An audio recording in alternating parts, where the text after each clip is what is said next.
O planeta parecia um quadro que acabou de ser pintado, cheio de cores vivas que as pessoas do futuro nunca veriam.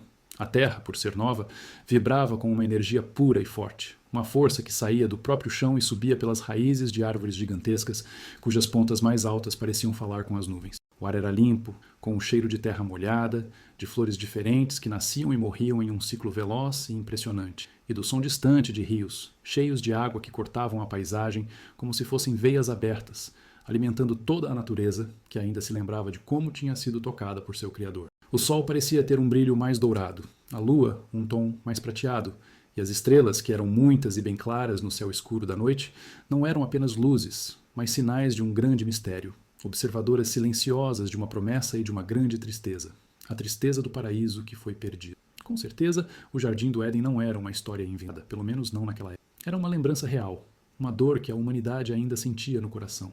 Seus portões, protegidos por um anjo de fogo, eram um aviso constante daquilo que as pessoas perderam, da ligação com Deus que foi partida, do equilíbrio que se transformou em desordem. As histórias eram contadas em voz baixa perto das fogueiras, sendo ensinadas de pai para filho. Eram histórias de um tempo em que o ser humano andava junto com Deus no fim da tarde, um tempo sem sentir medo, sem sentir vergonha, sem carregar o enorme fardo de saber que iria morrer. Adão, o primeiro homem, ainda estava vivo. Sua aparência, encurvada não só pelo peso dos muitos anos, mas pelo peso de uma única escolha, era como um livro vivo de arrependimento e também de esperança. Seus olhos, que em outro tempo tinham visto o rosto de Deus diretamente, agora enxergavam um mundo que aumentava em beleza e, ao mesmo tempo, em maldade. Ele falava para seus filhos e netos sobre a luz, sobre a voz do Criador que era como o barulho de muitas águas, mas suas palavras tinham um tom de tristeza que apenas ele conseguia entender por completo. A população do mundo crescia, ocupando as áreas planas e os vales. As famílias se transformavam em grupos maiores, e esses grupos se tornavam tribos. Cidades começaram a ser construídas, não com a simplicidade de quem só precisa de um lugar para morar, mas com o orgulho de quem quer alcançar o céu, de quem quer deixar o próprio nome marcado para sempre, esquecendo daquele que tem a eternidade em suas mãos. Os descendentes de Caim, que carregavam a marca do primeiro assassinato, cresciam por causa de sua habilidade e inteligência. Eles se tornaram especialistas em trabalhar com metais, criando ferramentas para dominar a terra e, como era de se esperar, armas para dominar outras pessoas. Eram músicos de grande talento, mas suas músicas, que poderiam ter sido canções de agradecimento a Deus, se tornaram hinos ao poder humano, às paixões sem controle e à beleza que acaba. O orgulho era a base de suas construções, e a violência era o que marcava o ritmo de suas vidas. Lameque, um descendente de Caim, cantava abertamente sobre sua vingança, exibindo sua maldade como se fosse um prêmio, um sinal assustador da onda de maldade que estava apenas começando a crescer. Mas existia outra família, um fio de esperança que se mantinha no meio da história que ficava cada vez mais sombria. Depois de perder Abel, que era justo, Eva teve outro filho, e seu nome era Sete, que quer dizer o substituto. Nele, seus pais colocaram a pequena esperança de ter descendentes que se lembrariam de Deus. E por algum tempo, pareceu que essa esperança iria dar frutos. A Bíblia conta que, na época de Enos, filho de Sete, as pessoas começaram a pedir a ajuda do Senhor, usando o seu nome. Era um começo, um pequeno rio de fé em um deserto de falta de interesse que só aumentava. Essa linhagem, a de Sete, levava adiante as histórias do Éden não como uma acusação, mas como uma promessa. A promessa de que, mesmo com o erro cometido, o Criador não tinha abandonado totalmente sua criação. Eles olhavam para o mesmo céu que os descendentes de Caim, mas viam algo diferente. Não viam apenas um teto para o seu mundo, mas uma lembrança da grandeza daquele que o havia esticado no alto como se fosse uma barraca. De geração em geração, o fio de ouro dessa linhagem se estendia. Enos, Cainã, Maalalel, Jared. Nomes que soam como ecos de um tempo muito antigo, cada um com a tarefa de manter viva a chama da memória e da fé em um mundo que se afundava cada vez mais no esquecimento. A vida era muito longa naqueles dias. As pessoas viviam por centenas de anos, vendo seus filhos, netos e bisnetos crescerem e formarem suas próprias famílias. Essa vida longa dava a eles uma forma diferente de ver as coisas. Eles eram como pontes vivas entre o passado e o futuro, testemunhas de como o comportamento correto ia se perdendo aos poucos, de como o amor ia esfriando e de como a violência ia sendo cada vez mais aceita como algo normal. Eles viam a terra, que tinha sido dada como um presente para ser cuidada, ser cada vez mais usada com egoísmo, com seus recursos, sendo tirados com uma vontade que nunca se satisfazia. Eles ouviam a música do grupo de Caim ficar mais alta, mais atraente, abafando as orações sussurradas daqueles que ainda se lembravam de invocar o nome do Senhor.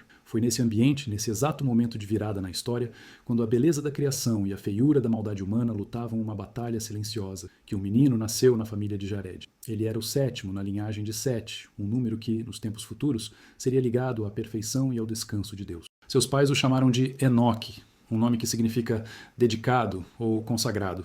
Eles mal sabiam o quanto esse nome se mostraria verdadeiro. Desde o começo, havia algo de diferente em Enoque. Não era uma diferença na aparência, nem uma inteligência fora do comum que o fizesse se destacar das outras crianças. Era algo mais discreto, uma seriedade em seu olhar, uma calma em seu jeito de ser. Enquanto outros meninos corriam pelos campos imitando os caçadores ou os construtores de suas tribos, Enoque parecia preferir observar. Seus olhos prestavam atenção no voo de uma águia, na forma complicada de uma teia de aranha, no desabrochar lento de um botão que se tornava uma flor. Ele via o mundo não apenas como um lugar para as atividades das pessoas, mas como um livro cheio de segredos, escrito em uma língua que ele desejava muito aprender a ler. Sua infância foi um mergulho nos costumes de sua família. Ele se sentava perto de seu pai, Jared, e de seu avô, Maalalel, para ouvir as mesmas histórias que Adão tinha contado. A história do pó que virou homem, do sopro da vida, do jardim com 4 rios, da conversa diária com o Deus invisível. Para Enoque, essas não eram histórias de mentira. Eram a verdade principal de sua vida, a base sobre a qual todo o resto deveria ser construído. Mas, ao olhar para o mundo à sua volta, ele via uma triste falta de conexão. Ele ouvia as histórias de uma ligação perfeita e via homens e mulheres vivendo com uma ligação quebrada, não apenas com Deus, mas também entre si. Ele ouvia sobre a paz do Éden e via as brigas por terras, por coisas, por orgulho. Ele ouvia sobre a vida eterna que tinha sido oferecida e via a sombra da morte se estender sobre cada família. Um ladrão que sempre chegava e que aparecia sem avisar. Essa falta de harmonia o deixava muito preocupado. Era como ouvir uma música bonita sendo tocada por um instrumento desafinado. A música ainda estava ali, dava para reconhecê-la, mas o som era ruim de ouvir. Para muitas pessoas de seu tempo, essa era apenas a vida como ela era. Eles tinham se acostumado com a desafinação, aceitando-a como o som normal da vida. Mas Enoque não. Existia nele uma saudade de algo que ele nunca tinha vivido. Uma falta que sentia do Éden que era mais do que uma lembrança que ele herdou. Era uma fome em sua alma. Ele se perguntava como as coisas poderiam ser diferentes. Como alguém poderia viver em um mundo quebrado sem se quebrar também? Como se poderia honrar o Criador de um mundo tão bonito, quando as criaturas nesse mundo pareciam decididas a manchá-lo com sua própria feiura? Conforme ele crescia e se tornava um homem jovem, essa busca dentro de si ficou mais forte. Ele observava os costumes religiosos de seu povo, os sacrifícios que eram feitos, as orações que eram ditas. Eram gestos de fé, com certeza, mas ele sentia que algo estava faltando. Pareciam mais uma obrigação, uma tentativa de agradar a um Deus distante do que a comemoração de um relacionamento próximo. Era como se as pessoas estivessem tentando reconstruir a ponte para o Éden com pedras e fumaça, sem entender que a ponte deveria ser construída dentro do coração. Ele via a religião se tornando uma ocasião especial, um momento separado do resto da vida, em vez de ser a própria respiração da vida. As pessoas invocavam o nome do Senhor em seus altares, mas seus negócios, suas famílias e seus corações eram controlados por outros senhores. A vontade de ter mais, a inveja, o orgulho. Enoque começou a se afastar da agitação, não por desprezar as outras pessoas, mas por uma necessidade muito forte de encontrar o silêncio. Ele andava sozinho pelas colinas que ficavam ao redor de seu acampamento, subindo até os lugares mais altos, de onde podia ver o mundo se espalhar lá embaixo. Ali, longe das coisas que tiravam sua atenção, longe das vozes que falavam de ganhos e perdas, de poder e prazer, ele começou a ouvir outra voz. Não era uma voz que se ouvia com os ouvidos, com palavras formadas no ar. Era mais sutil, como o som do vento nas folhas, como a lógica silenciosa na viagem dos pássaros, como a grandeza indiscutível de uma tempestade se formando no horizonte. Era a voz da própria natureza. E em cada detalhe, em cada coisa maravilhosa, ele sentia a marca do artista. Ele começou a entender que a ligação com Deus não era algo que acontecia apenas em um altar ou em um momento marcado para a oração. Era um jeito de ser. Era uma escolha contínua de ver o mundo com os olhos da fé, de reconhecer a presença de Deus em cada momento, em cada respiração. Ele percebeu que a caminhada de que seus antepassados falavam não era apenas uma figura de linguagem. Era uma descrição real de uma vida vivida em conversa constante com o Criador. Um passo de cada vez, um dia de cada vez, em uma jornada feita juntos. Essa descoberta não veio de um anjo ou de uma visão impressionante. Veio da calma, da observação e de um coração que se recusava a aceitar a versão fraca e corrompida da vida que o mundo lhe oferecia. Essa percepção começou a mudar tudo para Enoque. Sua maneira de ver o trabalho, a família e a comunidade foi transformada. Ele não via mais suas tarefas diárias como um peso, mas como uma chance de adorar a Deus. Cuidar de seus rebanhos era uma forma de participar do cuidado que Deus tinha por toda a criação. Construir sua casa era uma forma de imitar a ordem e a beleza que via no universo. Relacionar-se com sua família e vizinhos se tornou uma prática para refletir a bondade e a paciência que ele sentia que Deus tinha com ele. Sua vida começou a se tornar uma oração que não parava, uma música em que cada nota, por mais simples que fosse, era tocada em harmonia com a vontade do maestro. As pessoas ao seu redor começaram a perceber a mudança. A calma de Enoque não era mais vista como timidez ou estranheza, mas como uma fonte de paz. Sua presença tinha um efeito tranquilizador. Em um mundo de preocupação e pressa, ele se movia com uma tranquilidade que era ao mesmo tempo curiosa e atraente. Suas palavras eram poucas, mas cheias de uma sabedoria que não parecia vir de sua própria experiência, mas de uma fonte mais profunda. Ele não dava sermões, nem condenava as pessoas, pelo menos não no começo. Ele simplesmente vivia, e sua vida era um testemunho silencioso, mas forte, de que existia outro caminho, outra maneira de viver. Havia uma luz nele, uma honestidade que mostrava, sem precisar de palavras, a escuridão e a falsidade ao seu redor. A diferença entre a vida de Enoque e a sociedade em que ele vivia se tornava cada vez mais clara. Enquanto a cultura principal celebrava a capacidade de se virar sozinho, Enoque vivia dependendo totalmente de Deus. Enquanto o mundo corria atrás de juntar bens, ele cultivava a riqueza de um relacionamento espiritual. Enquanto a violência e a vingança eram elogiadas, ele praticava a gentileza e o perdão. Ele era como uma árvore plantada perto de um rio em uma terra seca, suas folhas sempre verdes, seus frutos sempre presentes, mesmo quando tudo ao redor murchava e morria. Ele não precisava se esforçar para ser diferente. Ele era diferente porque bebia de uma fonte diferente. Essa diferença, no entanto, não o protegia dos desafios. Pelo contrário, sua retidão muitas vezes o colocava em conflito com o jeito como as coisas funcionavam. Sua recusa em participar de negócios desonestos, sua insistência na verdade em um mundo de mentiras, sua dedicação a um Deus invisível em uma época que valorizava o que podia ser visto e tocado, tudo isso criava desconfiança e às vezes raiva. Ser uma luz no meio da escuridão significa, inevitavelmente, que a escuridão tentará apagar a luz. Enoque começou a sentir o isolamento que muitas vezes acompanha uma fé verdadeira. Ele era mal compreendido por muitos, e motivo de piada para alguns. Eles o viam como um sonhador, alguém que não vivia na realidade, sem perceber que ele estava, na verdade, conectado à realidade maior que sustentava todas as outras. Foi nesse período de crescente proximidade com Deus e de crescente conflito com o mundo que algo muito importante aconteceu na vida de Enoque. Aos 65 anos, ele se tornou pai. Um filho nasceu para ele, e ele o chamou de Matusalém. O nascimento de seu filho parece ter sido um gatilho, um ponto de virada que tornou sua caminhada com Deus ainda mais profunda.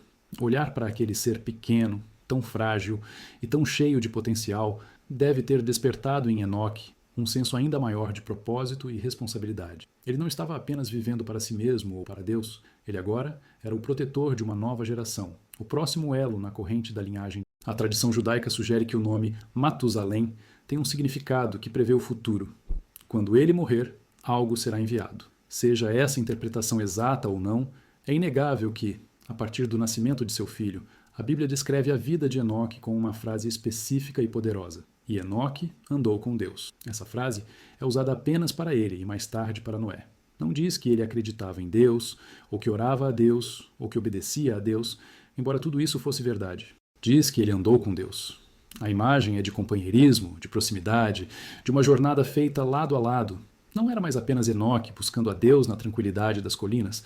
Era Deus e Enoque caminhando juntos no meio do barulho e da confusão da vida diária. Essa caminhada era um ato de fé radical. Em um mundo que caminhava a passos largos em direção ao precipício, Enoque andava em uma direção completamente diferente, em um ritmo definido não pela pressa da ambição humana, mas pela batida constante da eternidade. Cada decisão, cada palavra, cada interação era feita dentro dessa parceria divina.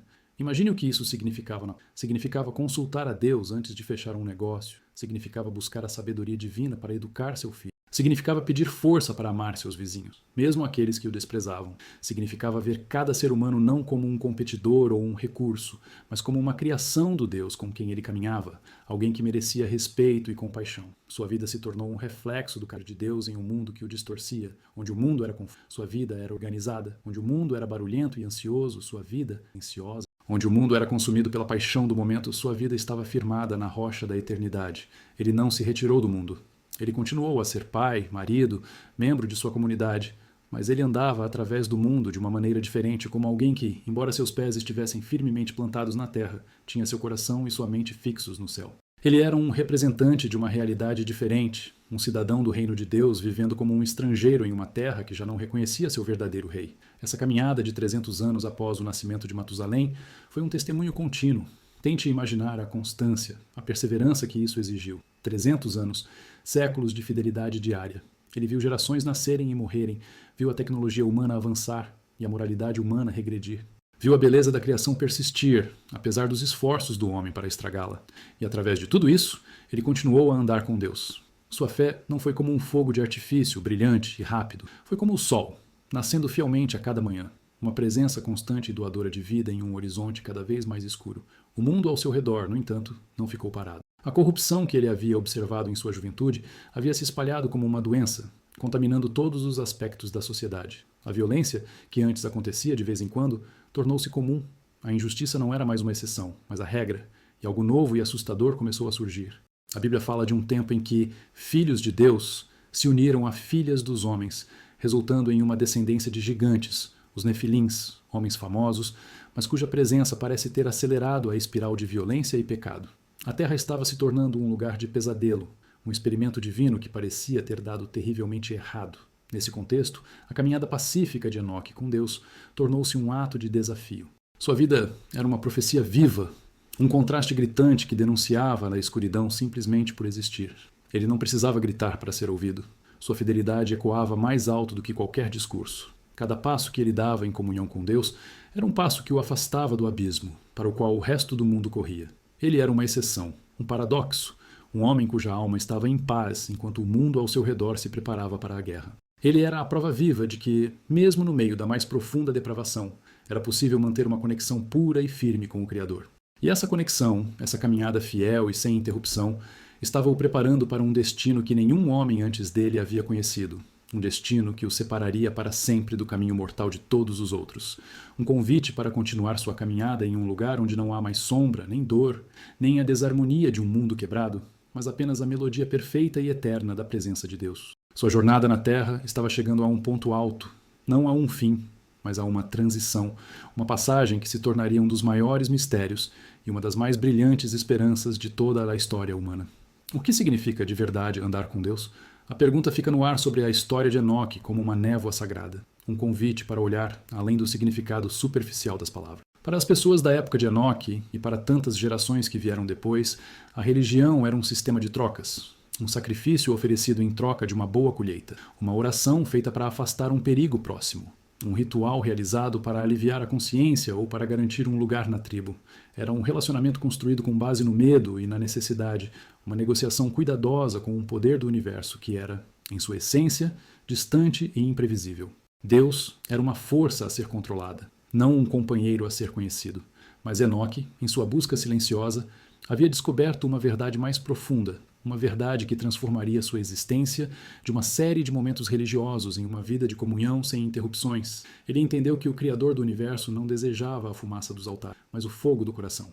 Ele não procurava servos que cumprissem ordens de cabeça baixa, mas filhos que caminhassem ao seu lado com os olhos abertos, cheios de admiração e amor. A caminhada de Enoque com Deus não era um evento semanal ou uma prática que acontecia de vez em quando. Era a própria essência de sua vida. Não era algo que ele fazia, era quem ele era. Começava no silêncio antes do amanhecer.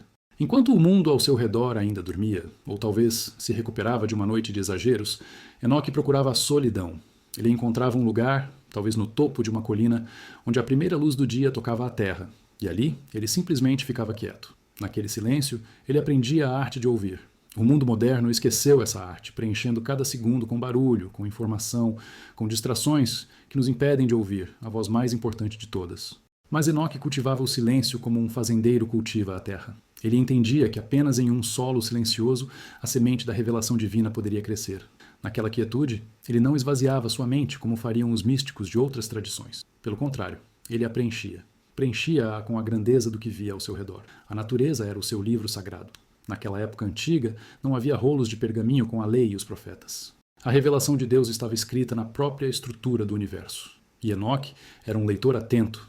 Ele olhava para o movimento silencioso das estrelas, noite após noite. E não via apenas pontos de luz aleatórios, mas a assinatura de um matemático celestial, a prova de uma ordem e de um propósito que desafiavam a confusão crescente do mundo dos homens.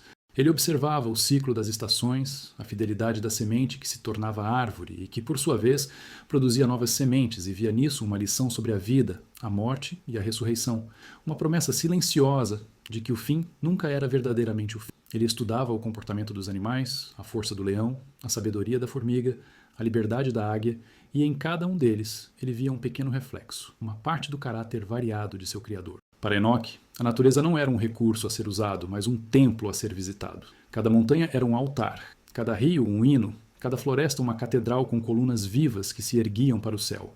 Andar por essa criação era para ele como andar pelos corredores de um santuário sagrado, e cada passo era um ato de adoração.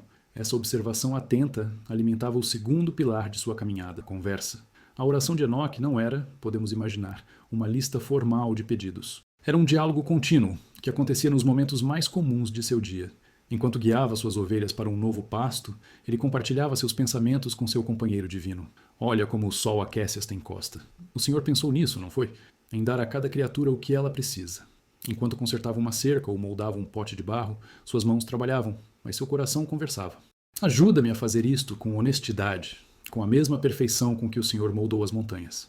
Ele falava com Deus sobre suas alegrias, sobre o sorriso de Matusalém, sobre a beleza de sua esposa. Ele falava sobre seus medos, sobre a escuridão que via crescer nos olhos dos homens, sobre a fraqueza de sua própria força.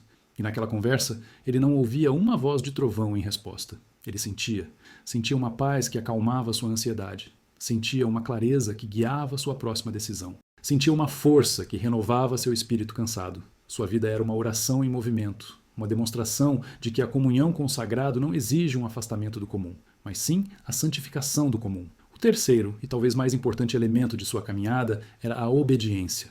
Uma conversa sem ação é apenas um eco no vazio. A proximidade com Deus é construída sobre a rocha da confiança, e a confiança é provada pela obediência.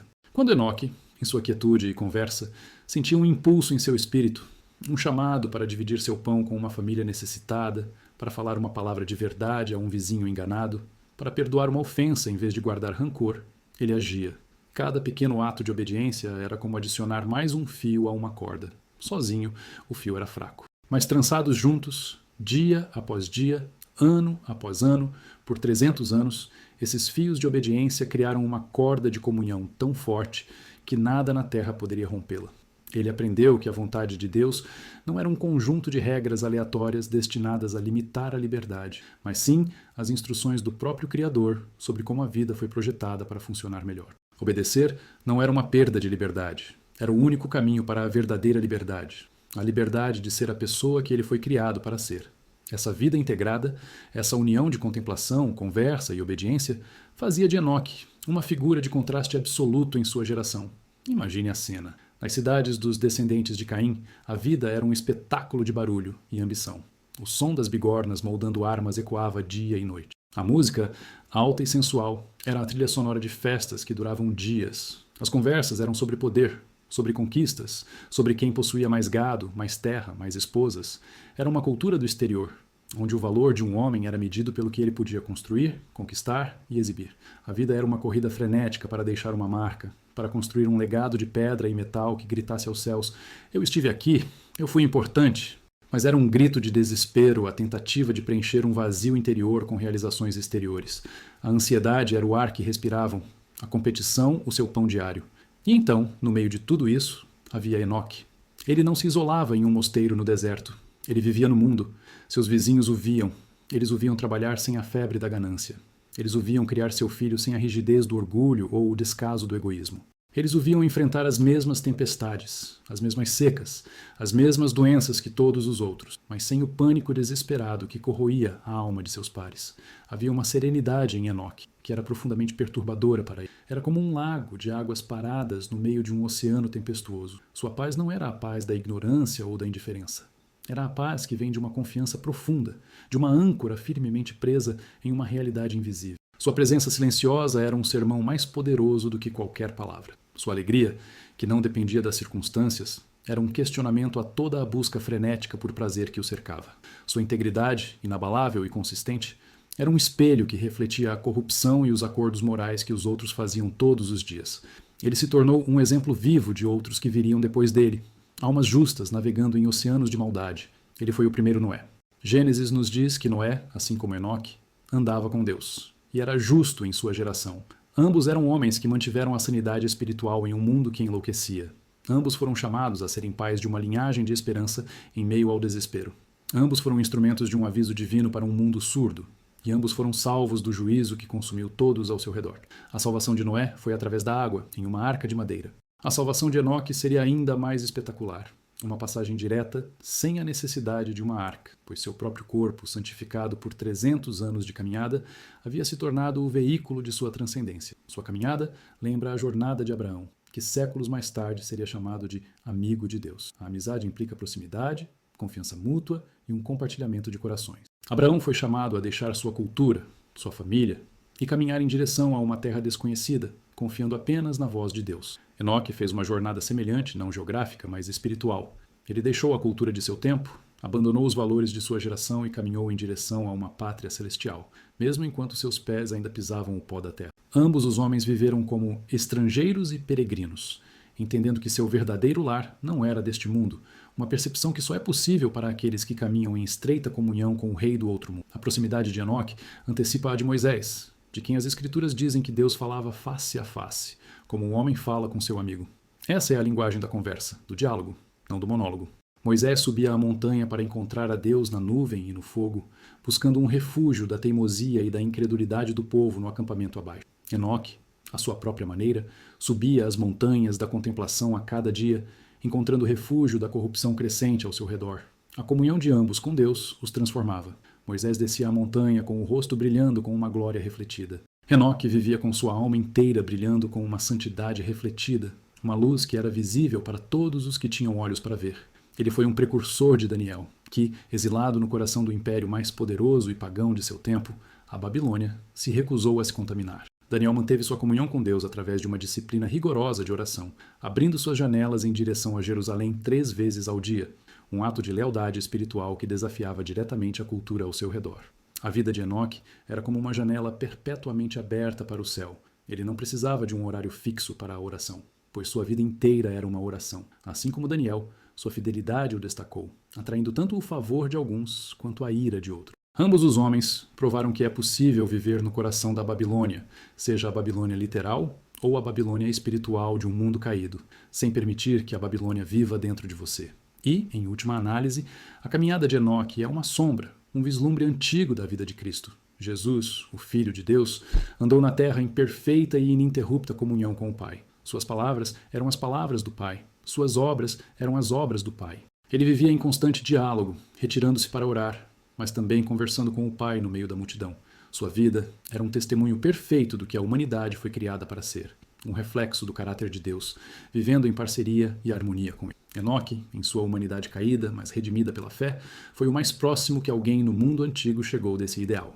Ele foi um farol que apontava para a frente, através de milênios de escuridão, para a vinda da verdadeira luz do mundo, que um dia convidaria todos os homens a andarem com ele. Mas a caminhada de Enoque não foi apenas um ato passivo de devoção pessoal. À medida que sua proximidade com Deus se aprofundava e à medida que a maldade do mundo atingia um ponto crítico, sua vida assumiu uma nova dimensão, a dimensão profética. Ele não era apenas um homem que andava com Deus. Ele se tornou a voz de Deus para sua geração. O livro de Judas, no Novo Testamento, nos dá um vislumbre fascinante disso, citando uma profecia que deve ter sido passada através da tradição oral por milênios. Enoque, o 7º depois de Adão, profetizou a respeito deles, dizendo: Vejam, o Senhor vem com milhares de seus santos para julgar a todos e para convencer todos os maus de todas as obras de maldade que eles cometeram de forma má, e de todas as palavras duras que pecadores maus falaram contra ele. Esta é uma revelação impressionante. Enoque não era apenas um contemplativo silencioso. Ele era um pregador da justiça. Sua caminhada deu-lhe uma plataforma e sua proximidade deu-lhe uma mensagem. Ele não olhava apenas para o céu em adoração. Ele olhava para o futuro e via o juízo que se aproximava. Sua mensagem era um eco da santidade do Deus com quem ele andava. Porque ele conhecia a pureza de Deus, ele não podia mais tolerar a impureza do mundo em silêncio. Porque ele conhecia a ordem de Deus, ele era obrigado a denunciar a desordem e a confusão do pecado. Porque ele conhecia a justiça de Deus, ele tinha que avisar sobre o julgamento que viria.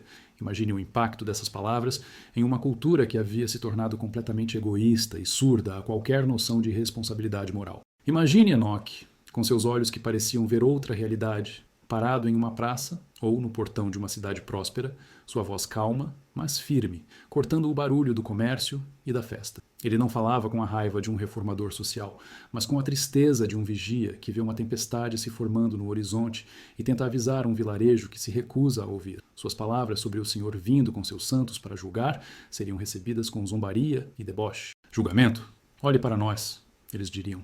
Estamos prosperando. Nossos depósitos estão cheios.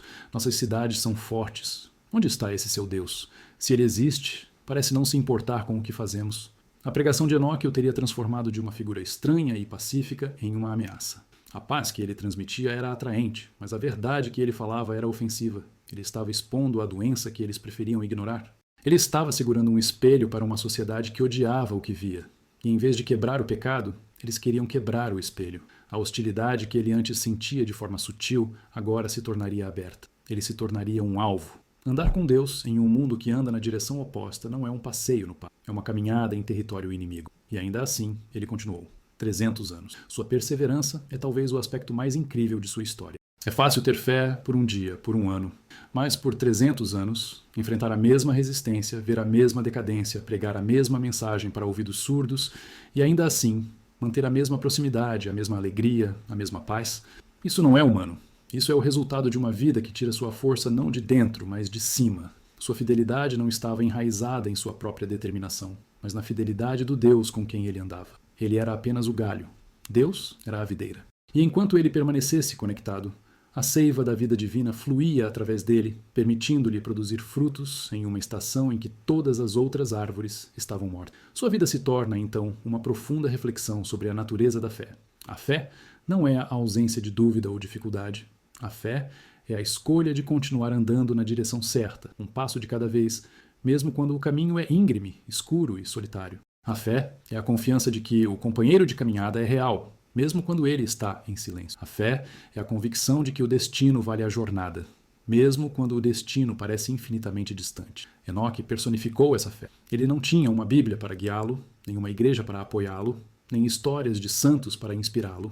Ele tinha apenas a criação ao seu redor, a consciência dentro dele e a presença de Deus com ele. E isso foi o suficiente. Sua história nos força a perguntar: do que realmente precisamos para a nossa própria caminhada? Em nossa era de abundância de recursos espirituais, bíblias, livros, podcasts, sermões, comunidades, corremos o risco de nos tornarmos colecionadores de informações sobre Deus em vez de nos tornarmos companheiros de Deus. Enoque nos chama de volta ao essencial.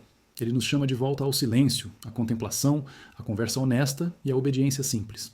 Ele nos lembra que a profundidade de nosso relacionamento com Deus não é medida pelo nosso conhecimento, mas pela nossa proximidade. Não é medida pelo que fazemos para Deus, mas pelo quanto permitimos que Deus faça através de nós. Ele se destaca não como uma exceção inalcançável, mas como um protótipo, um exemplo do tipo de relacionamento para o qual toda a alma humana foi criada. E ao se destacar de forma tão brilhante contra o fundo escuro de sua época, ele estava sendo preparado.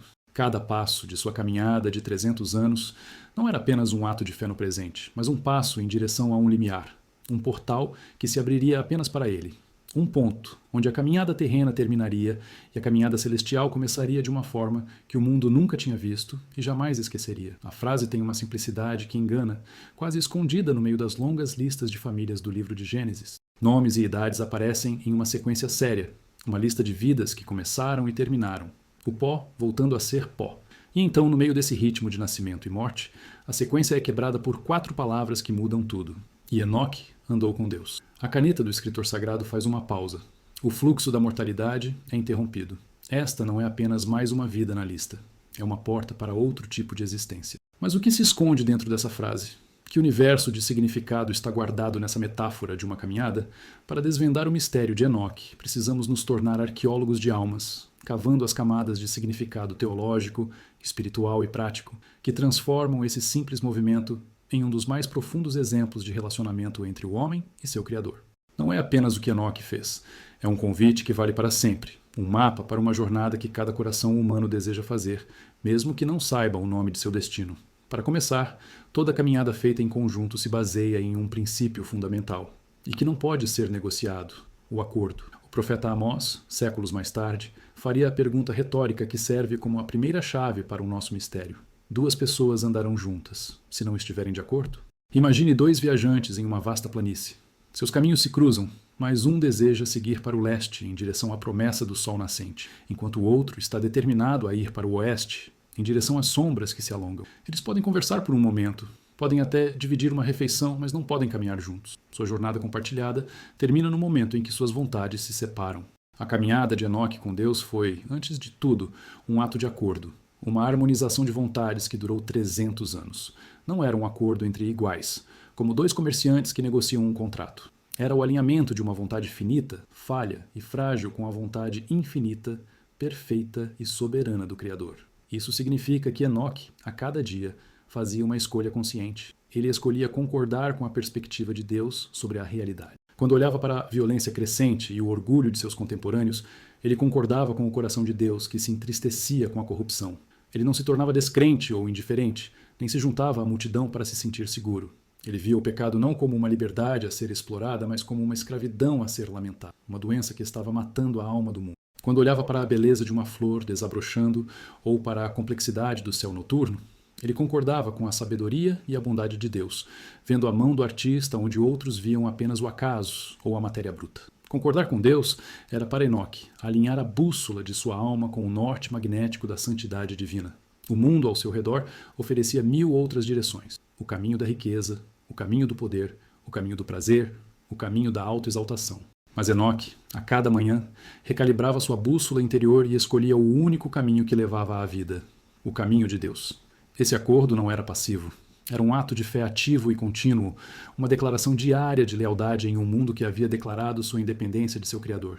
Em segundo lugar, uma caminhada é definida por seu ritmo e sua continuidade. Não é um salto, nem uma corrida desesperada, nem um voo esporádico. Uma caminhada é um passo após o outro, uma progressão constante e deliberada. A vida espiritual de Enoque não foi marcada por um único evento espetacular, uma conversão dramática ou uma experiência mística avassaladora que o sustentou pelo resto de seus dias. Foi a fidelidade no comum, a perseverança no ordinário, que a tornou extraordinária. 300 anos de passos consistentes.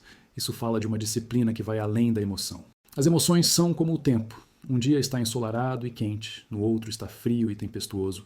Se Enoque dependesse de sentir vontade de caminhar com Deus, sua jornada teria sido irregular e curta, mas sua caminhada era um compromisso, uma decisão que se tornara um hábito que se tornara a própria natureza de seu ser. Isso é um contraponto radical à nossa cultura de satisfação instantânea, que se infiltrou até mesmo em nossa espiritualidade. Buscamos o atalho espiritual, a fórmula de 3 passos para a iluminação, o evento de fim de semana que promete transformar tudo. Enoque nos ensina uma lição mais profunda e mais difícil. A transformação espiritual não é um evento, é um processo. É como o lento crescimento de um carvalho, não a explosão de um fogo de artifício. É o resultado de milhares de pequenas escolhas, de milhares de passos dados na direção certa, mesmo quando o caminho é monótono, mesmo quando os pés estão cansados, mesmo quando o destino parece não estar mais perto do que estava ontem. A perseverança de Enoque é um testemunho do poder da fidelidade a longo prazo. Ele nos mostra que a santidade não é alcançada em um momento de êxtase, mas é forjada na bigorna da rotina diária, no calor da tentação resistida, nos golpes consistentes da obediência repetida. Sua vida era uma maratona de fé, e ele correu com uma paciência e uma resistência que só podem vir de alguém cuja força é renovada a cada passo pela companhia de seu parceiro de caminhada. Em terceiro lugar, e mais intimamente, uma caminhada é sobre companheirismo. Você pode andar sozinho, mas quando você anda com alguém, a experiência é transformada. Torna-se um ato de relacionamento. A caminhada de Enoque com Deus era, em sua essência, uma amizade. Ele transcendeu o modelo de criador e criatura, de mestre e servo, e entrou no reino da intimidade.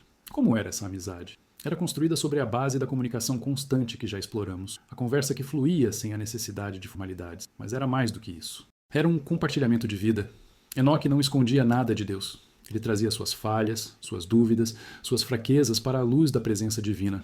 Não com medo do julgamento, com a confiança de que seu amigo era também seu ajudador e seu redentor. Por sua vez, podemos imaginar que Deus compartilhava seu coração com Enoque.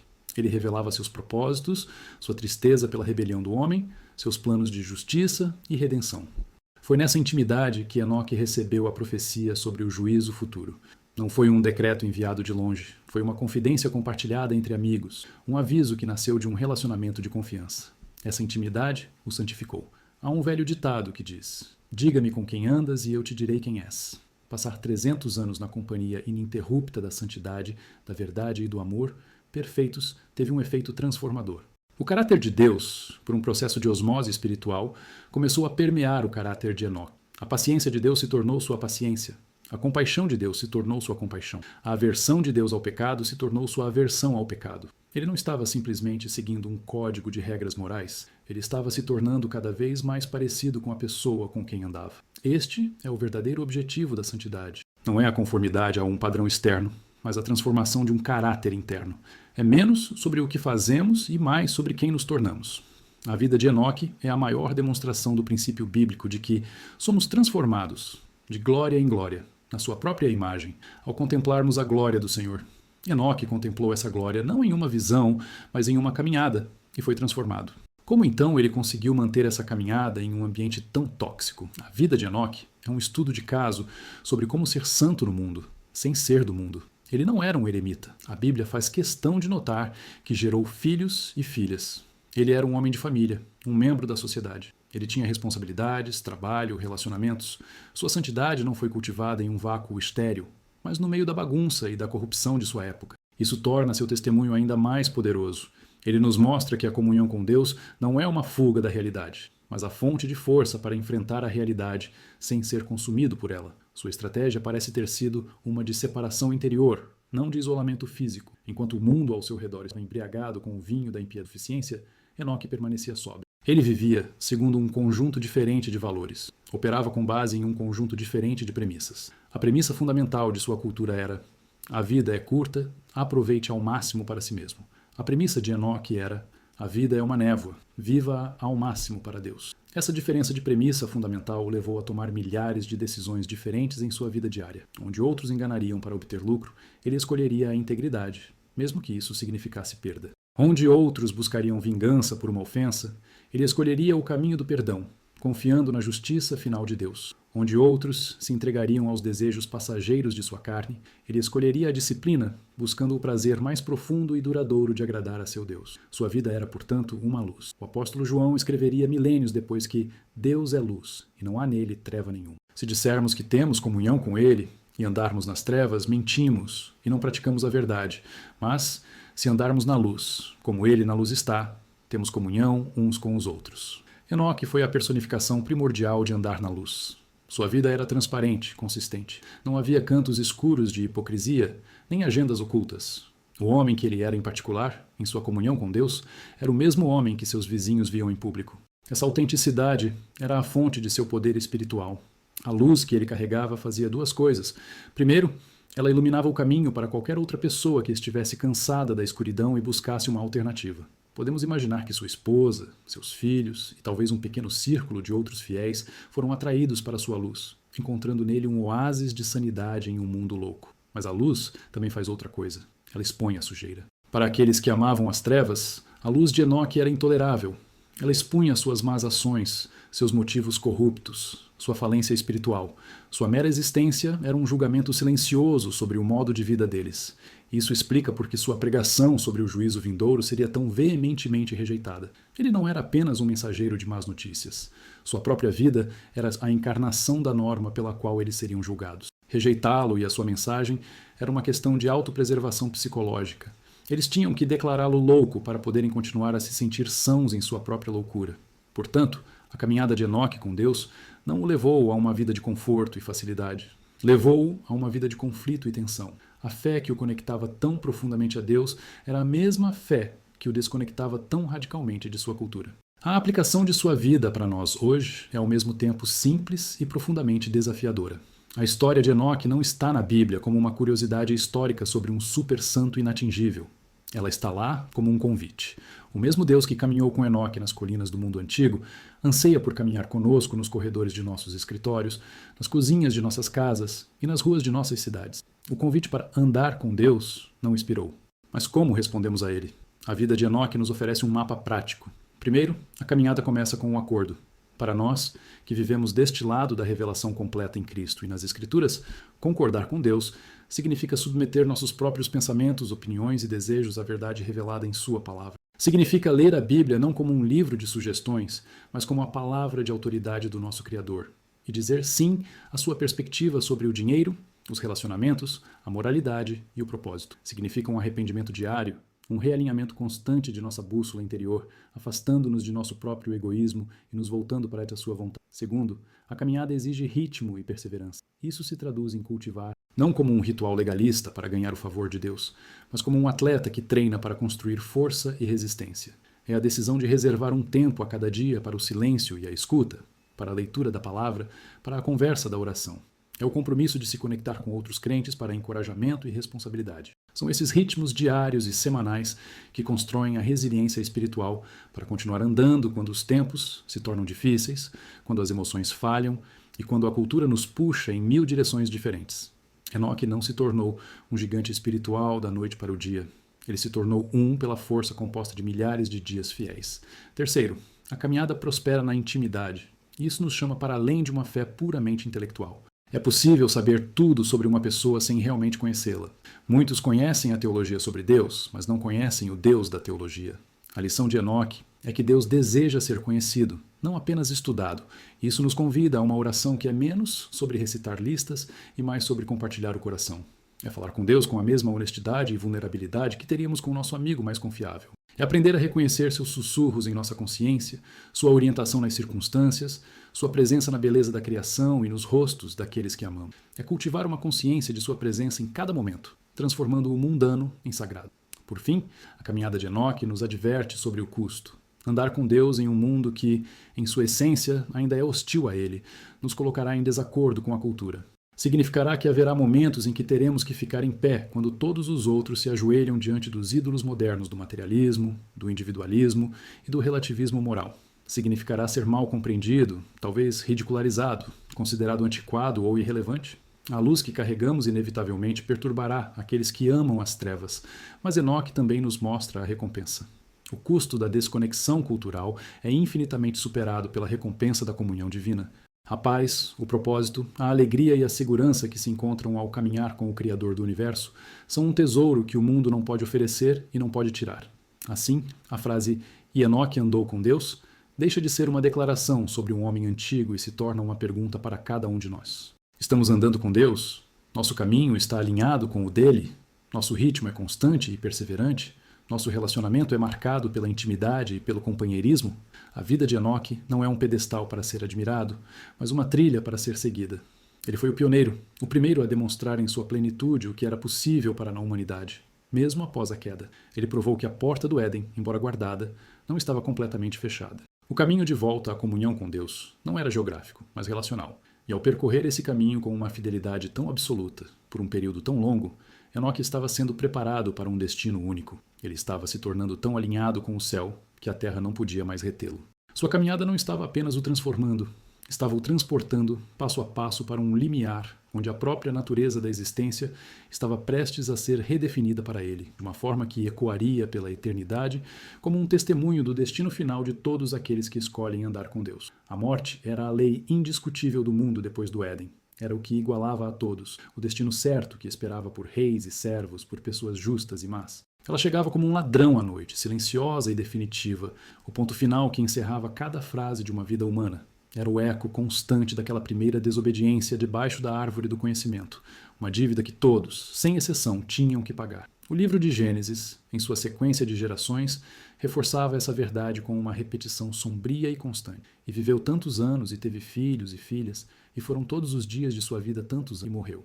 A frase "e morreu" se tornava o refrão de uma canção triste para a humanidade. Cada nome na lista, apesar de suas vidas de séculos e de suas muitas realizações, era finalmente engolido por essa conclusão universal. A morte reinava com um poder que parecia absoluto, uma tirania contra a qual não havia como recorrer. Ela era a prova final de que a humanidade estava exilada da fonte da vida, vagando por um vale de sombras que sempre terminava no... E então, chegamos a Enoque. A história segue o padrão conhecido. E Enoque viveu 65 anos e gerou a Matusalém. E Enoque andou com Deus depois que gerou a Matusalém 300 anos, e gerou filhos e filhas. E foram todos os dias de Enoque 365 anos. A expectativa é criada. O leitor, acostumado ao ritmo, se prepara para o refrão inevitável, para o ponto final que encerrará a história de mais um patriarca. Mas as palavras que se seguem não são as esperadas. O refrão é quebrado. A tirania da morte encontra sua primeira exceção. A narrativa, em uma virada de tirar o fôlego, declara: E Enoque andou com Deus, e não foi mais visto, pois Deus o levou para si. O silêncio que se segue a essa frase é tão profundo quanto o mistério que ela contém. E não foi mais visto. É uma declaração de desaparecimento, de ausência súbita. Imagine a cena na comunidade de Enoque. Um dia, ele estava lá. Uma presença familiar e serena. O homem que caminhava e conversava com um amigo invisível.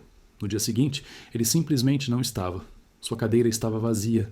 Suas ovelhas pastavam sem seu pastor. Seus filhos e sua esposa o procuravam, chamando seu nome pelas colinas onde ele costumava meditar. Mas a única resposta era o eco de suas próprias vozes. Ele havia desaparecido sem deixar rastro. Não havia um corpo para lamentar, nenhum túmulo para marcar. Apenas um espaço vazio.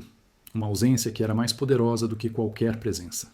Ele se desfez do tecido do mundo visível como a névoa da manhã se desfaz sob o calor do sol nascente. E a explicação para esse desaparecimento é ainda mais surpreendente, pois Deus o levou para si. A palavra hebraica usada aqui, lakash, é um verbo de ação forte e intencional. Significa pegar, agarrar, levar. Não foi um processo passivo. Não foi como se Enoque tivesse simplesmente sumido. Foi um ato soberano e proposital de Deus. Deus estendeu a mão do céu para a terra no meio de uma geração que o havia esquecido e tomou para si o seu amigo. Foi um ato de resgate divino, um arrebatamento sagrado. Em vez de permitir que seu fiel companheiro de caminhada passasse pelos portões sombrios da morte, Deus o fez contornar o vale da sombra e o trouxe diretamente para casa.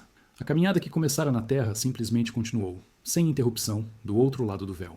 A comunhão, que era por fé, tornou-se comunhão por vista. O diálogo, que era através do Espírito, tornou-se um diálogo face a face.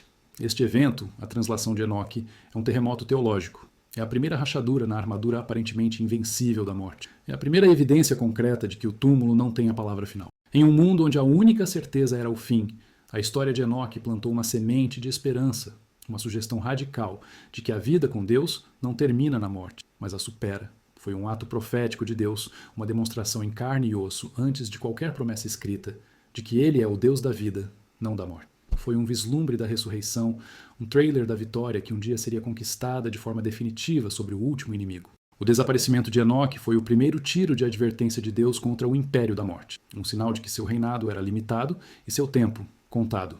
O escritor do livro de Hebreus no Novo Testamento nos dá uma camada adicional de interpretação, olhando para o evento através das lentes da fé. Ele escreve: Pela fé, Enoque foi transladado para não ver a morte, e não foi encontrado, porque Deus o havia transladado, pois antes de sua translação obteve testemunho de que havia agradado a Deus. Aqui, a fé é identificada como a causa e a condição da translação. Não foi um ato arbitrário de favoritismo divino. Foi a consequência natural e lógica de uma vida que havia agradado a Deus. E como se agrada a Deus? O mesmo capítulo de Hebreus nos diz: sem fé é impossível agradar. A vida de Enoque, sua caminhada de 300 anos, foi uma vida de fé tão consistente, tão pura e tão inabalável, que, de certa forma, ele se tornou mais compatível com o céu do que com a terra. Sua alma já estava tão sintonizada com a frequência da eternidade que a transição se tornou quase uma necessidade física. A atração gravitacional do céu sobre ele tornou-se mais forte do que a atração gravitacional da terra. O testemunho de que havia agradado a Deus não era uma placa ou um certificado que ele recebeu. Era o testemunho de sua própria vida. Sua paz em meio ao caos, sua integridade em meio à corrupção, sua perseverança em meio à oposição. Tudo isso era a evidência, o fruto de uma fé genuína. Ele viveu de tal maneira que a própria morte se tornou irrelevante para ele. A morte é a separação de Deus, mas Enoque se recusou a ser separado. Ele se apegou a Deus com tal tenacidade em vida que a morte física não conseguiu impor sua separação.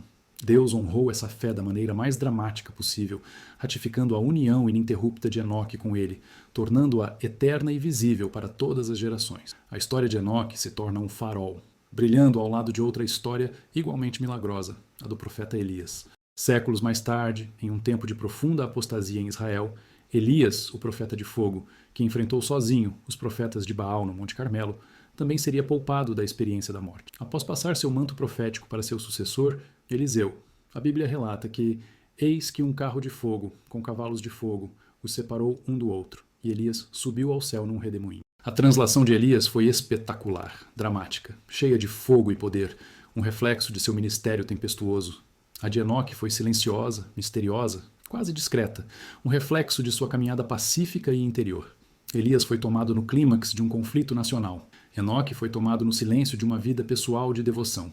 Juntos, Enoque e Elias formam um par de testemunhas, um parêntese divino na história humana. Eles são os dois únicos indivíduos nas Escrituras que escaparam da morte. Sua existência prova que Deus tem poder sobre a morte e que o destino da humanidade não está selado no túmulo. Eles são os primeiros frutos de uma nova possibilidade. Sua ascensão ao céu se torna um símbolo poderoso da esperança cristã. O apóstolo Paulo, escrevendo aos Tessalonicenses sobre a segunda vinda de Cristo, descreveria um evento futuro que soa notavelmente semelhante. Nós, os que ficarmos vivos, seremos arrebatados juntamente com eles nas nuvens, a encontrar o Senhor nos ares, e assim estaremos sempre com o Senhor. A translação de Enoque e Elias não foi apenas um evento histórico isolado. Foi um prenúncio, uma prévia do arrebatamento final da igreja, o grande resgate dos crentes no fim dos tempos. Eles são a prova de conceito, a garantia de que a promessa de Deus de levar seu povo para casa é crível porque ele já o fez antes. Mas o que a translação de Enoque nos ensina sobre a própria morte? Em um nível profundo, ela redefine a morte para aqueles que andam com Deus. Para o mundo, a morte é um fim, uma aniquilação, a escuridão no fim do túnel. É o inimigo a ser temido, adiado e, se possível, enganado. Mas para o crente, a morte é transformada. A história de Enoque sugere que a morte não é um ponto final, mas uma transição. É uma porta, não um muro. Para Enoque, a porta foi simplesmente removida. Para aqueles que vêm depois, a porta ainda está lá. Mas Cristo, através de sua própria morte e ressurreição, tirou seu aguilhão e seu terror.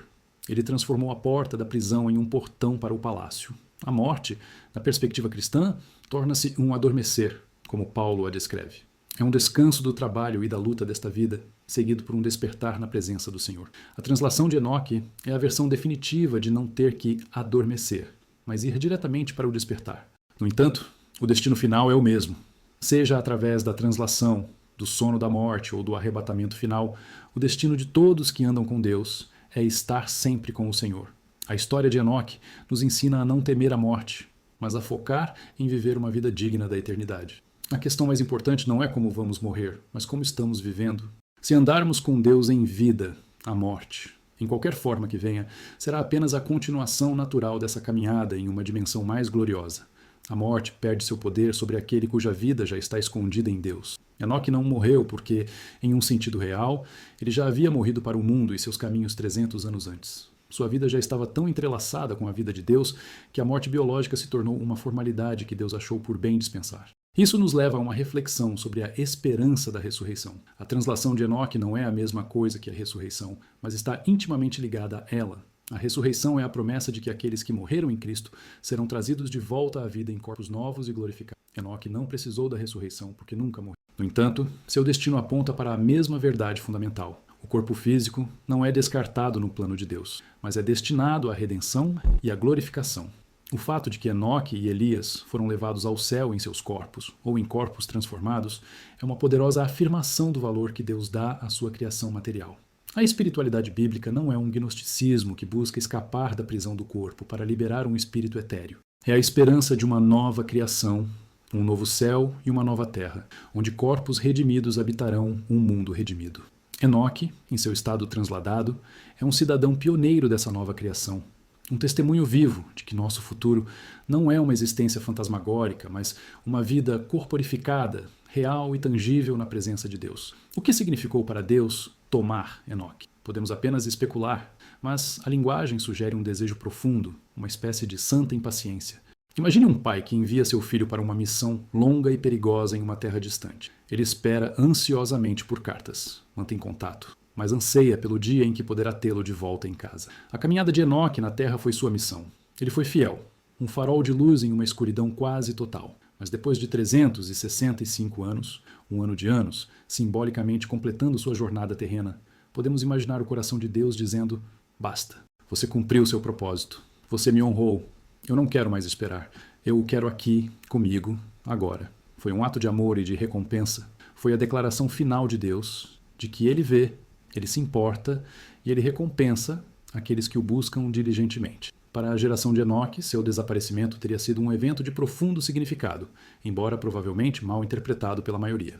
Para os justos, os poucos que talvez tenham ouvido sua mensagem e se inspirado em sua vida, teria sido um sinal de esperança de partir o coração. A esperança de que a fidelidade é recompensada de forma espetacular. O partir do coração de perder seu líder espiritual, sua âncora moral, Seu desaparecimento deixou um vácuo, mas também uma lenda, uma história que seria contada ao redor das fogueiras por gerações. Um lembrete de que o mundo visível não é tudo o que existe. Para os ímpios, teria sido um mistério desconcertante, talvez até assustador.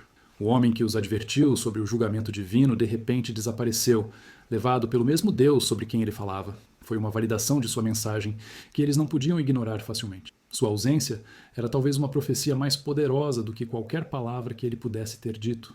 Era o silêncio de Deus antes da tempestade. Ao remover seu profeta, Deus estava sinalizando que o tempo para avisos estava terminando e o tempo para o juízo estava se aproximando. A remoção de Enoque foi o primeiro passo que levaria, através da vida de Matusalém, o homem de vida mais longa, cujo nome pode significar sua morte trará o juízo, e do ministério de Noé ao dilúvio que purificaria a terra. Enoque foi salvo do juízo que estava por vir, assim como Noé foi salvo através dele. O significado espiritual de ser levado por Deus é, portanto, multifacetado. É uma recompensa pela fé. É uma vitória sobre a morte. É uma promessa de vida eterna. É um testemunho da realidade do mundo invisível.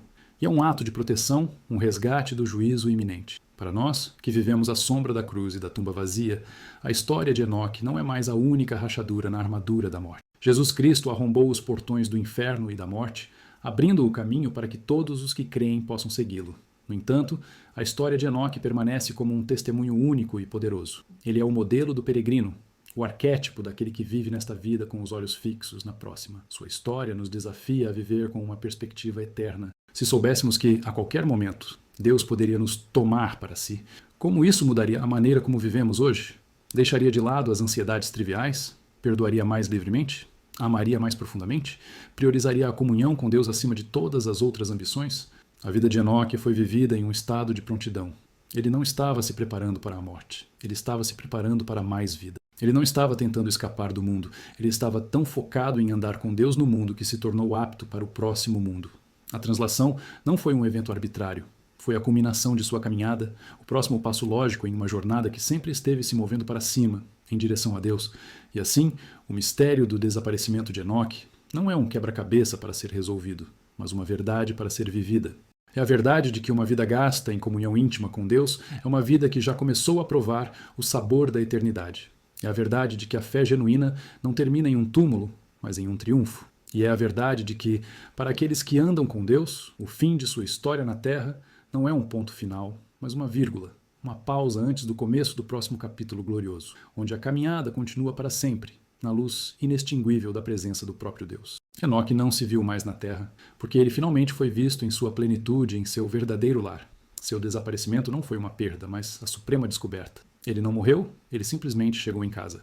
A ausência de Enoque deixou um eco forte na história antiga. Seu desaparecimento não foi como apagar uma vela, mas como a remoção repentina do próprio sol em pleno meio-dia. A escuridão que se seguiu em sua ausência fez com que a luz que ele irradiava parecesse ainda mais brilhante em retrospecto. Ele não deixou para trás nenhum monumento de pedra, nenhuma dinastia real, nenhum livro escrito por sua própria mão. Seu legado não foi gravado em argila ou foi tecido na própria alma da história da fé. Uma lenda sagrada sussurrada de geração em geração. Uma corrente subterrânea de esperança que alimentaria as raízes da fé por milênios, muito antes que as promessas fossem escritas em lei e profecia. Enoque se tornou mais do que um homem. Ele se tornou um símbolo, uma ideia, um testemunho vivo de uma possibilidade radical que a maioria das pessoas nem ousava sonhar. Ele foi a prova encarnada de que a comunhão com o Criador não era uma memória perdida do Éden, mas uma realidade acessível, e que essa comunhão era o caminho não apenas para uma vida significativa, mas para a própria superação da morte. Logo após seu desaparecimento, sua história deve ter sido contada com uma mistura de admiração e temor. Para sua família imediata, como seu filho Matusalém e seu bisneto Noé, o relato de sua vida e de sua partida não seria uma lenda distante, mas uma história de família, uma verdade íntima e poderosa. Matusalém, que viveu mais do que qualquer outro homem, tornou-se uma ponte viva, carregando a memória de seu pai através de quase um milênio de história. Podemos imaginar Matusalém, já um ancião, reunindo seus descendentes e contando-lhes não apenas sobre o desaparecimento milagroso, mas sobre a caminhada de 300 anos que o precedeu. Ele lhes contaria sobre a paz de seu pai, sua integridade inabalável, a luz em seus olhos que parecia refletir outro mundo. A história de Enoque tornou-se o padrão ouro da fidelidade, a bússola que orientaria a linhagem de Sete através da escuridão crescente, culminando em Noé, o único outro homem antes da aliança mosaica a receber o mesmo elogio sublime. Ele também andava com Deus. A fé de Noé, que o levou a construir uma arca em obediência a um aviso divino que desafiava toda a lógica, não surgiu do nada. Foi cultivada em um solo familiar que havia sido irrigado pela memória e pelo exemplo de seu bisavô. O legado de Enoque foi, em primeiro lugar, a sobrevivência espiritual da própria humanidade. Com o passar dos séculos, sua história foi preservada, atravessando o dilúvio na memória da família de Noé e se tornando parte da herança oral do povo hebreu. Quando Moisés, inspirado por Deus, compilou as narrativas de Gênesis, a história de Enoque foi incluída não como uma nota de rodapé, mas como um ponto de virada crucial, a primeira luz de esperança no longo crepúsculo entre a queda e o chamado de Abraão.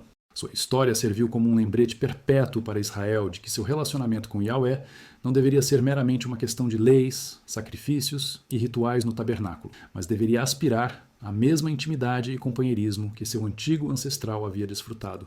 Enoque representava o coração da fé, enquanto a lei, que viria mais tarde, forneceria a estrutura. Ele era um testemunho de que, mesmo antes da lei, era possível agradar a Deus através da fé. Sua figura tornou-se tão significativa na tradição judaica que uma vasta gama de literatura apócrifa, conhecida como os livros de Enoque, surgiu em seu nome.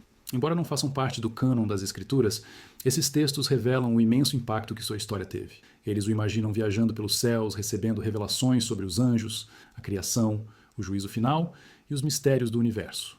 Ele se torna o escriba celestial, o guardião do conhecimento secreto. Embora esses escritos sejam elaborações fantásticas, eles brotam de uma verdade central. A vida de Enoque foi tão extraordinária, sua intimidade com Deus tão profunda, que a imaginação religiosa sentiu que nenhum destino, exceto o mais cósmico e sublime, poderia fazer-lhe justiça. Ele era o homem que havia espiado por pessoas ansiavam por ser o que ele tinha. Mas é no Novo Testamento que o legado de Enoque é cristalizado e seu verdadeiro significado é revelado à luz da obra de Cristo.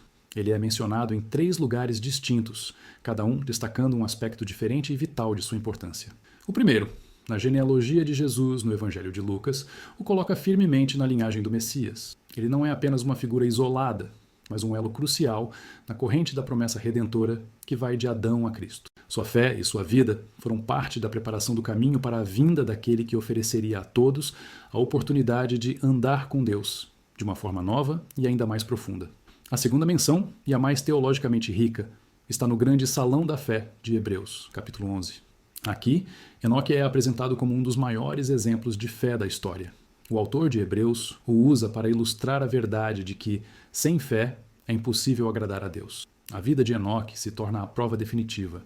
Ele agradou a Deus a tal ponto que foi poupado da própria morte. Sua história responde à pergunta fundamental: o que Deus realmente quer de nós? A resposta não é perfeição impecável, nem sacrifícios elaborados, nem conhecimento esotérico. A resposta é a fé. Uma fé que não é apenas um assentimento intelectual, mas uma confiança radical que se manifesta em uma vida de caminhada e obediência. Enoque, nesta passagem, se torna um farol de esperança para todos os crentes. Sua translação é apresentada não apenas como sua recompensa pessoal, mas como um vislumbre da recompensa que aguarda todos aqueles que, como ele, buscam a Deus com sinceridade. Ele é a garantia de que a fé não é em vão, que a busca por Deus leva a encontrá-lo, e que encontrá-lo leva à vida eterna. A terceira e talvez mais surpreendente menção está na pequena epístola de Judas. Como vimos, Judas cita a profecia de Enoque sobre a vinda do Senhor com seus santos para julgar os ímpios. Isso é notável por várias razões. Primeiro, valida a tradição de que Enoque não era apenas um místico silencioso, mas um profeta ativo, um pregador da justiça. Sua caminhada com Deus não o removeu do mundo, mas o engajou mais profundamente com as questões morais de seu tempo. Segundo, mostra que a mensagem de Enoque, proferida nos primórdios da história, ainda era relevante e poderosa milhares de anos depois, na era da Igreja Primitiva. Judas a usa para advertir contra os falsos mestres e a imoralidade que se infiltravam na comunidade cristã. A profecia de Enoque sobre o juízo final torna-se uma advertência atemporal.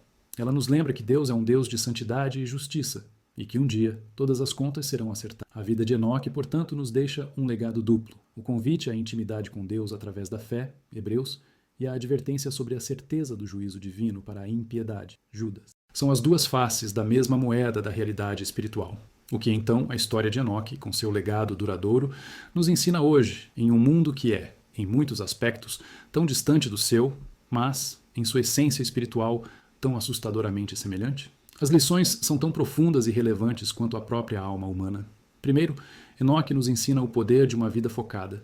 Ele viveu em uma era de distrações, assim como nós. As distrações eram diferentes. A luta pela sobrevivência, a construção das primeiras cidades, a sedução de uma cultura pagã nascente. Mas a essência do desafio era a mesma. Manter o foco no que é eterno em meio ao clamor do que é temporal. Enoque conseguiu isso ao simplificar sua vida em torno de um único propósito: andar com Deus. Tudo o mais era secundário. Essa é uma lição radical para a nossa era de multitarefa, de agendas superlotadas e de uma busca incessante por mais. Mais sucesso, mais experiências, mais posses, mais reconhecimento. A vida de Enoque nos pergunta: qual é o pelo qual você está vivendo? Qual é o centro de gravidade que mantém sua vida em órbita? Ele nos mostra que a verdadeira paz e o propósito não são encontrados em fazer mais, mas em focar na única coisa que importa, e deixar que essa única coisa defina e ordene todo o resto. Segundo, ele nos ensina que a verdadeira espiritualidade é relacional, não transacional. Nossa cultura moderna, impulsionada pelo consumismo, muitas vezes trata a fé como mais um produto a ser consumido. Buscamos uma religião que nos sirva, que atenda às nossas necessidades, que nos faça sentir bem. Enoque nos apresenta um paradigma completamente diferente. Para ele, Deus não era um meio para um fim. Ele era o fim em si mesmo. A recompensa de andar com Deus era andar com Deus. A comunhão era o prêmio. Tudo o mais era um bônus. Isso nos desafia a examinar nossos próprios motivos. Buscamos a Deus por causa dos benefícios que Ele pode nos dar: paz, ajuda, salvação, bênçãos. Ou o buscamos por quem Ele é. Enoque nos convida a nos apaixonarmos pelo doador, não apenas pelos dons, a buscar a face de Deus, não apenas suas mãos. Terceiro, a vida de Enoque é um testemunho da importância da perseverança silenciosa. Ele não liderou uma revolução, não derrubou um império, não realizou milagres públicos espetaculares, além de sua partida final. Seu heroísmo foi o heroísmo da fidelidade diária e consistente, longe dos holofotes. Isso é um encorajamento imenso para a maioria de nós, que vivemos vidas comuns. Nossa fé não precisa ser vistosa para ser significativa. Deus não está procurando por estrelas, mas por servos bons e fiéis. A fidelidade nas pequenas coisas, a integridade em nosso trabalho, a gentileza em nossa família, a disciplina em nossa vida de oração, a consistência em nosso caráter é o que, no final, agrada a Deus. Enoque nos mostra que uma vida de extraordinária devoção pode ser vivida em meio a uma existência perfeitamente ordinária. Quarto, sua história é a mais poderosa afirmação da esperança em meio ao desespero. Enoque viveu em um mundo que estava em uma espiral descendente em direção ao juízo e à destruição. A escuridão estava vencendo. De uma perspectiva puramente humana, a situação era desesperadora. E ainda assim, Enoque não sucumbiu ao desespero. Ele andou com Deus. Sua vida é um lembrete de que, não importa o quão sombrios os tempos pareçam, não importa o quão corrupta a cultura se torne, não importa o quão isolados possamos nos sentir em nossa fé, nunca estamos sozinhos. A presença de Deus é uma realidade constante e acessível, uma fonte de luz que nenhuma escuridão externa pode extinguir. E sua translação é a garantia final de que a história não termina em tragédia. Para aqueles que andam com Deus, a história termina em glória. A esperança não é um otimismo vago. É uma certeza baseada no caráter e no poder do Deus que pode tomar seus filhos para si. E, finalmente, a história de Enoque se conecta diretamente a cada um de nós através do Evangelho de Jesus Cristo. A caminhada íntima que Enoque experimentou como uma exceção rara, Jesus tornou acessível a todos. Através de sua morte na cruz, Jesus pagou a dívida do pecado que nos separava de Deus. Ele rasgou o véu que nos impedia de entrar na presença do Santo. Através de sua ressurreição, ele derrotou a morte, o mesmo inimigo que Enoque transcendeu, e nos ofereceu a promessa não apenas de uma vida após a morte, mas de uma nova qualidade de vida, uma vida de ressurreição, que começa agora. O convite para andar com Deus não é mais um eco de um passado distante. É o chamado central de Jesus. Segue-me. Seguir a Jesus é embarcar na mesma jornada de Enoque, uma jornada de acordo com a vontade do Pai, de ritmo perseverante de discipulado e de companheirismo íntimo através do Espírito Santo que agora habita em nós. A história de Enoque começa em um mundo que perdeu o caminho para casa. É a história de um homem que, em meio a uma humanidade perdida, encontrou a trilha novamente. Ele não a encontrou olhando para um mapa, mas andando com o guia. Ele não construiu uma ponte de volta ao Éden.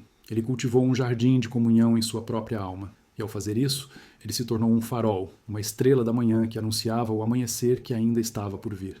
Sua vida nos faz a pergunta mais fundamental de todas. Em que direção você está andando? Você está andando com a multidão, à deriva na corrente da cultura em direção a um destino incerto? Ou você ouviu o sussurro de um convite diferente? Um chamado para se juntar a uma caminhada, para alinhar seus passos com os do Criador do Universo? A escolha é nossa, a cada dia, a cada momento. A história de Enoque não termina nas páginas de Gênesis ou nas epístolas do Novo Testamento. Ela continua a ser escrita na vida de cada pessoa que escolhe a fé, em vez do medo, a comunhão em vez do isolamento, a perseverança em vez da desistência. Ele nos deixa com um legado que não é de mistério inatingível, mas de possibilidade inspiradora. A possibilidade de que uma vida humana comum, quando rendida a um Deus extraordinário, pode se tornar algo belo, significativo e, no final, eterno. E a promessa final, selada por sua partida gloriosa, é que esta caminhada, por mais difícil que seja às vezes, não termina em um beco sem saída. Ela termina em casa. Ela termina com o próprio Deus estendendo a mão e dizendo, como deve ter dito ao seu amigo Enoque, você andou comigo por tempo suficiente. Agora venha, vamos terminar esta caminhada juntos aqui, na minha presença para sempre.